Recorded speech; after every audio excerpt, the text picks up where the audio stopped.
Bueno, nos encontramos esta tarde, previa casi a la Navidad, con Amparo Quintana, que es un lujo tenerla entre nosotros.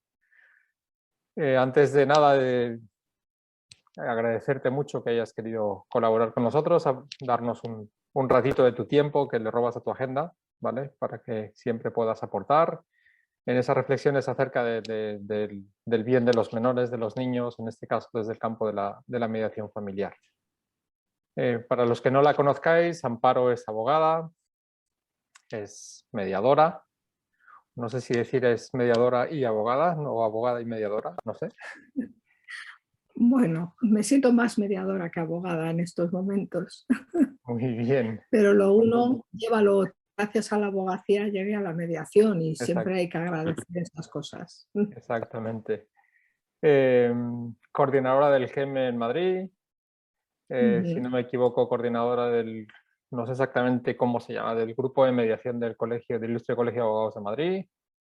Bueno, lo que coordino es el tema de formación en mediación. La formación. Sí, Eso nos eso es. une con su faceta de docente universitaria en grados, posgrados, formadora de mediadores a nivel universitario, a nivel de colegios profesionales, autora de numerosos artículos, libros,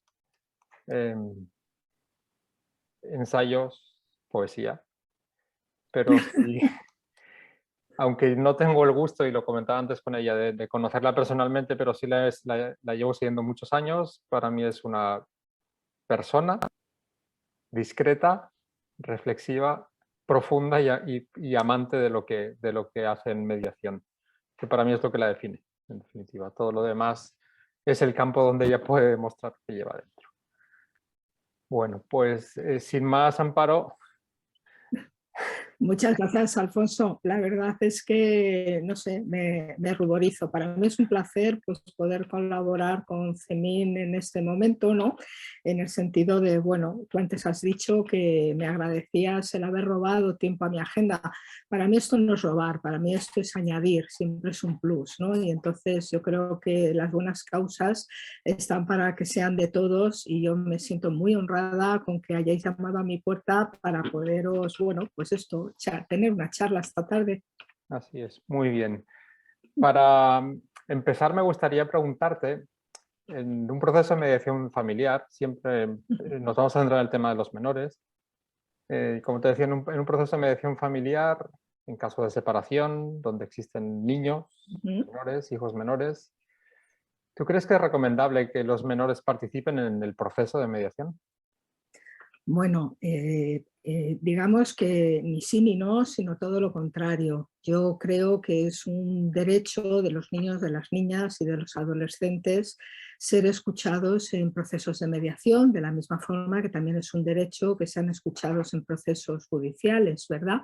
Sí. Para mí, la verdad es que las veces que en mi experiencia como mediadora he tenido de escuchar a esos niños, a esas niñas en procesos de sus padres, pues la verdad es que para mí ha sido muy enriquecedor, pero también ha sido enriquecedor para los progenitores. En algunas ocasiones es necesario escucharlos, escucharlas precisamente, bueno, pues no para que se enteren de lo que están pasando, sino a veces, fíjate, Alfonso, lo que digo, para que se enteren sus padres y sus madres de realmente por lo donde ellos están pasando. Muy brevemente, cuando una pareja necesita o decide separarse, romper su convivencia, la verdad es que eso no se hace sin dolor, evidentemente, y sin un proceso en el que esa pareja se encuentra sumida, ¿verdad?, en un mar de circunstancias que hacen que se miren mucho hacia adentro y hacia ellos mismos. No quiero decir con esto que a veces descuiden a los hijos, pero también es verdad que los hijos, digamos, que nunca se les pregunta si quieren que se separen o no se separen sus padres. Obviamente ellos no tienen por qué decidir eso, pero también a veces cuando hablamos de ruptura de pareja se habla mucho del duelo, de la elaboración del duelo, del sentimiento de pérdida, y a los hijos es curioso que a veces no se les tiene en cuenta ese sentimiento de pérdida y de duelo que ellos también tienen que empezar a reorganizar y muchas veces no saben ni cómo afrontarlo. Desde ese punto de vista, pues yo la verdad es que animo a los mediadores a que siempre que puedan y que crean que realmente, bueno, pues tiene algo que ver con el asunto concreto de lo que se trate, pues que se entrevisten con esos hijos y con esas hijas, porque muchas veces, digamos, que dan más que luz al proceso de sus padres. Sí. Unido a esto, y aunque más o menos has apuntado alguna idea, Ujú. ¿qué beneficios crees que aporta la intervención con menores, con los niños, con las niñas, con los adolescentes en los procesos de mediación familiar? Pues yo creo que para empezar, pues estos niños, estas niñas, estos adolescentes se sienten más tranquilos en general, se sienten escuchados, se sienten protagonistas, porque a ellos también les están pasando cosas, ¿no?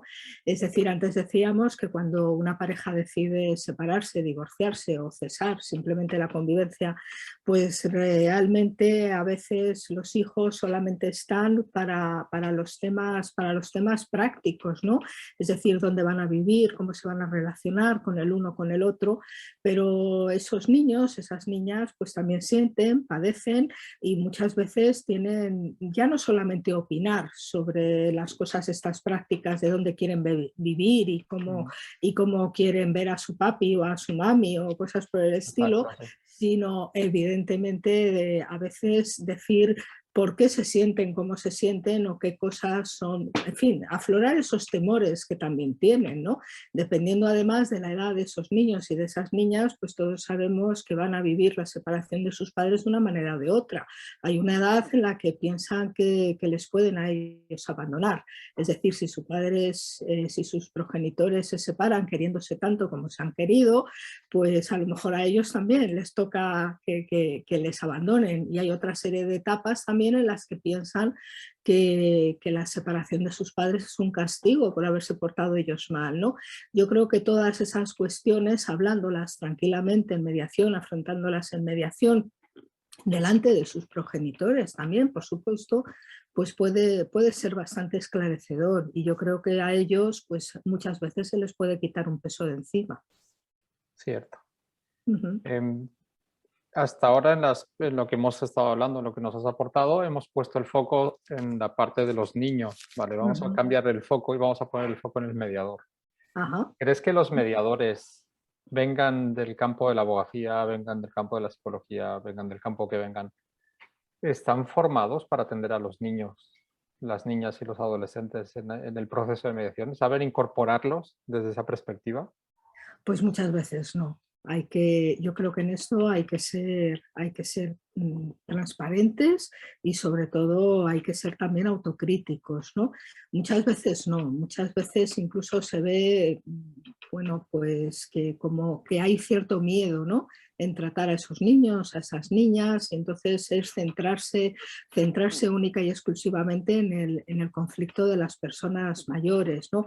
Desde ese punto de vista, pues yo la verdad es que abogo porque la formación en mediación familiar pues sea eso, formación en mediación familiar, con especialización en mediación familiar, abordando todo tipo de temas que son importantes para poder mediar en un proceso, ¿no? Que puede ser mañana de ruptura y pasado mañana de cualquier otra cosa. Y desde luego centrándose mucho en la incorporación de esos niños, de esos menores, a los procesos de mediación de sus progenitores, que yo creo que eso es muy importante también, ¿no? Todos hablamos del derecho que tienen, ¿no? Yo antes me he referido del derecho que tienen a ser escuchados en mediación, pero es verdad que muchas veces a muchos mediadores les pueden faltar la habilidad suficiente para poder mantener una conversación o para poder incorporar, ¿no? A esos niños, a esas niñas al proceso de mediación. Muy bien. Ciertamente yo creo que sí es un reto. Yo a veces sobre este tema hablando con mediadores, eh, siempre he visto, ¿vale? Y aquí igual me pillo los dedos. Cuando vienen del campo del derecho a veces les da más miedo enfrentarse al niño dentro del despacho, Sí. enfrente de la mesa. Cuando vienen del Ujú, campo de la psicología también dependerá de qué rama exactamente venga de la ujú, psicología y la formación que hayan tenido, como que principio es más natural el contacto con el niño o la niña. Y yo creo que ese es un reto, como bien decías, ¿vale? El formarse en mediación familiar es... Sí, efectivamente, pedimos la especialización, ¿no? En temas de familia, pues se lo pedimos a los jueces, se lo pedimos a los abogados, se lo pedimos bueno, a los terapeutas, a todas las personas que están en contacto con las familias, y ahí también, por supuesto, el reto de los mediadores. Yo la verdad es que dentro de la mediación me considero una persona afortunada, en el sentido de que yo empecé en mediación familiar y empecé en un centro público de mediación familiar. Y entonces, claro, pues eso de alguna forma también te va nutriendo y vas viendo un montón de perspectivas, ¿no? Y veías pues personas que no tenían dónde dejar a los niños, se acudían al proceso de mediación con sus niños, ¿no? Unos Claro, más pequeños, otros incluso a veces lactantes. Y eso ya te hace, bueno, pues que te das cuenta de que la vida es así y hay que incorporar a esos niños de alguna forma y el problema no es que los niños no se sepan comportar o no se sepan de alguna forma comunicar contigo, sino que tú como profesional tienes que aprender a comunicarte con ellos. así es, todo un reto. Ujú. Muy bien, Amparo. Pues nada, te agradecemos una vez más tu presencia, tus palabras, tus reflexiones. Seguro que no será la última vez que nos veamos. Espero que la siguiente sí pueda ser presencial. Sí, esperemos. Esperemos Esperemos, que así sea. porque esto ya se está haciendo muy largo, ¿verdad? Así es, así es. Sí. Vale, esperemos que así pueda ser. Te deseo también lo mejor o te deseamos desde también lo mejor en estos días que vienen de Navidad, las fiestas, que puedas disfrutar de los tuyos. Y una vez más, mil gracias. No, muchísimas gracias a vosotros, a ti Alfonso, a Cemín y bueno, pues a vuestra disposición y un saludo y felices fiestas para todos y a ver si es verdad que el 2022 viene con muchísima más alegría y muchísimas más oportunidades de vernos, pues eso, en presencial. Muy bien. Gracias, Amparo. Nada a Buenas ti, tardes. hasta luego. Hasta luego.